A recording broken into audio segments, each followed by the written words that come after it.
இன்றைக்கி lemon rice பண்ண போகிறோம். புழுங்கல் அரிசி தான் எடுத்திருக்கேன். ஒரு ஆழாக்கரிசி எடுத்திருக்கேன்.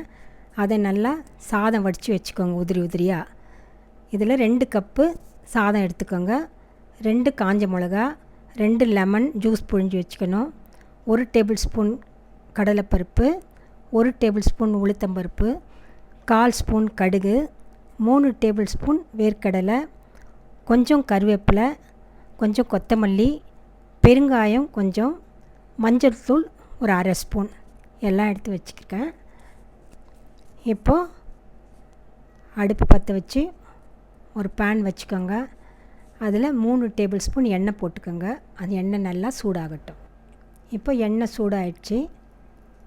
கடுகு போட்டுக்கோங்க. அடுத்தது உளுத்தம்பருப்பு, கடலைப்பருப்பு 2யும் போட்டுக்கோங்க. நல்லா கலந்து விட்டுக்கோங்க. அடுத்தது வேர்க்கடலை போட்டு கொஞ்சம் நல்லா செவந்து வர வரைக்கும் கொஞ்சம் ஃப்ரை பண்ணுங்கள். அப்புறம் கிள்ளி வச்சுருக்க காஞ்ச மிளகாவை போட்டு கருவேப்பிலையும் போட்டுருங்க. அதுலேயே போட்டுட்டு நல்லா கலரி விட்டுக்கோங்க. இது நல்லா செவக்கட்டும். செவந்து வந்தோடனே புழிஞ்சு வச்சுருக்க லெமன் ஜூஸ் நம்ம அதில் ஊற்றிக்கலாம்.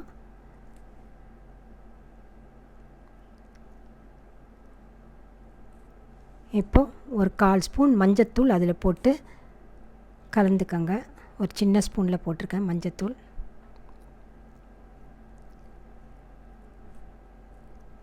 அடுப்பு கொஞ்சம் சின்னதாக்கிட்டு தேவையான உப்பு போட்டுக்கோங்க. உப்பு பார்த்துக்கோங்க கரெக்டாக இருக்கான்னு.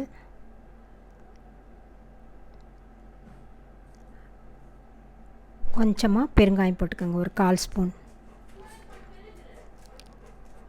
எல்லாத்தையும் மிக்ஸ் பண்ணிவிட்டு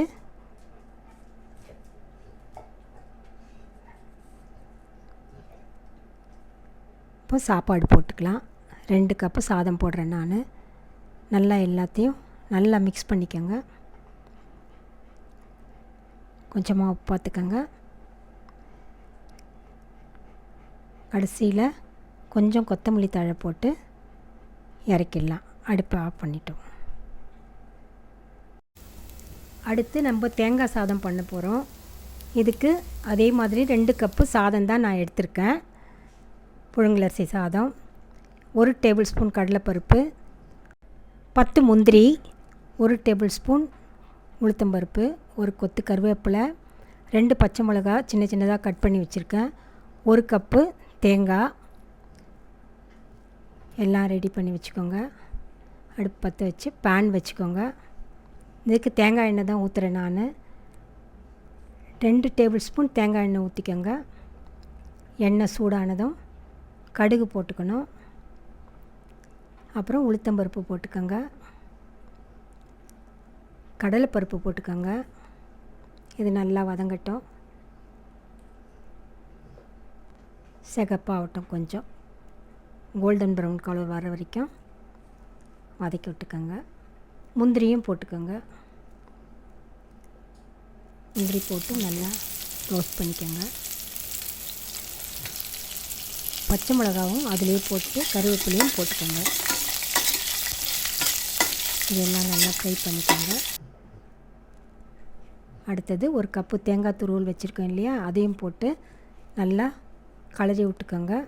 லேசாக வதக்கினா போதும், ரொம்ப ரெட்டிஷ் ஆகக்கூடாது தேங்காய். இந்த சாதத்தில் கொத்தமல்லி போடக்கூடாது. அப்புறம் 2 கப்பு ரைஸ் வச்சுருக்கோம் இல்லையா, அதை போட்டு நல்லா மிக்ஸ் பண்ணிக்கோங்க.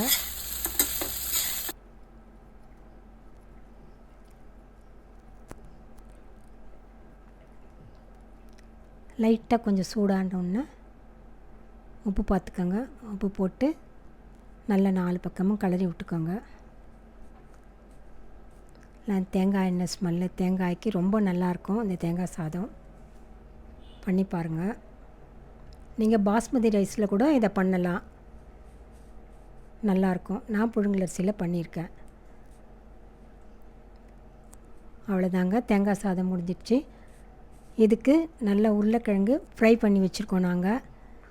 இதுதான் சைட் டிஷ் இன்றைக்கி எங்கள் வீட்டில். அதே மாதிரி நீங்களும் பண்ணி பாருங்கள்.